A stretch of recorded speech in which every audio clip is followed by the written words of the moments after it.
So how were your first couple of months cold calling? How did that go? It was a great learning experience. I purchased a list. I would get the list of people and I would just dial one after the other. And my grandfather, he goes, dial the names that are the most difficult to pronounce. The other cold callers they're going to be shy to call that person because they're not going to know how to pronounce the name. Anyways, that's how that's what he used to do back in the day.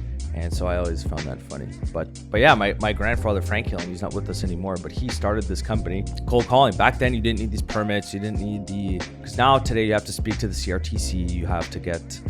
It's called scrubbing a list. So if people are on the national do not call list, you can actually pay to not get cold calls. So you have to make sure that you're not calling people that paid for that service, I guess you could say, to not get the cold calls. Okay. So there's quite a bit of work and overhead costs that go into it. Back in the day when my grandfather started, it was just pick up a phone book and just start dialing. Yeah. And say, hey, do you need home and car insurance?